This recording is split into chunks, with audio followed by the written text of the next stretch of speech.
Guys, not super exciting video, but I know many of you have shared with me how into plants you are, and so since many of you have reptiles, I just wanted to share with you my dirty rodent bedding. What a cool subject, right?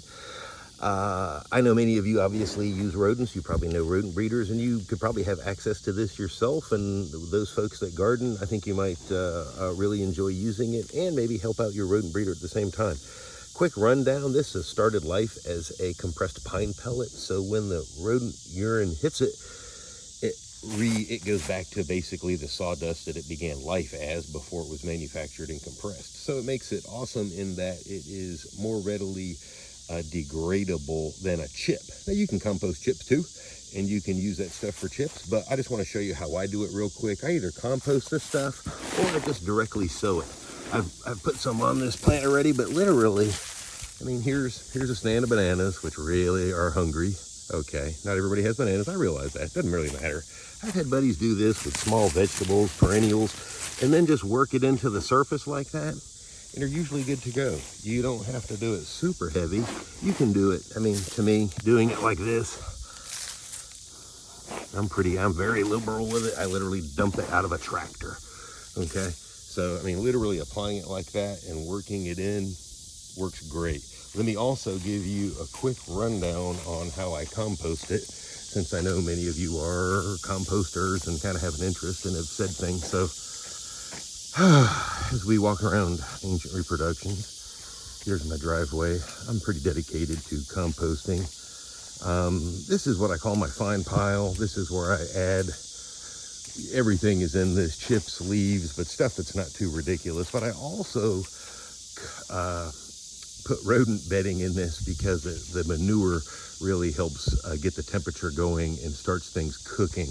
You know, and you can do this. This is a bigger pile than most are concerned with, but I did this in my backyard in a small town for years and years and years, and basically just throw everything at it. It was just kind of a soil recharge pile, and I was amazed at the amount of reptiles and stuff that got in it. So anyway, that's that pile. I will also put rodent bedding into that just to get the temperature going, etc. This is a big pile. I'm not going to walk back to it. I use this as a soil recharge point. That pile gets up to large tree material. Got somebody coming.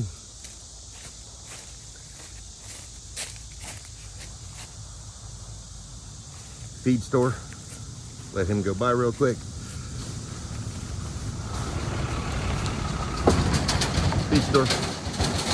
Right here is our chip pile. Now, most often I will mix the rodent bedding with this kind of material, which you can also get, right? This is actually just trimmed trees from power line easements that I got because I am constantly hawking down everybody that does this and trying to connect for chips. I have a nice turnaround and an easy dump spot right here for people to turn around and dump chips, and so it's a really critical piece to our gardening.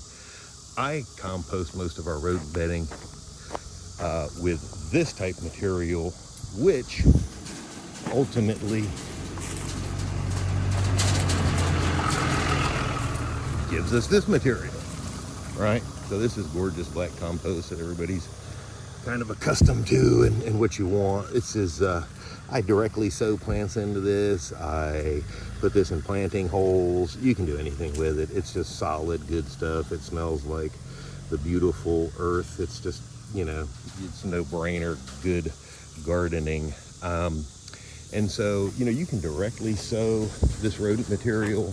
You can compost it. You can do a lot. And gosh, a lot of the rodent people I know are, you know, a little buried with their chips and stuff. So perhaps if you can help them out, hey, maybe everybody wins. Your garden gets some really great input, and you help your rodent breeder out. Quick idea, folks. Love gardening. Take care.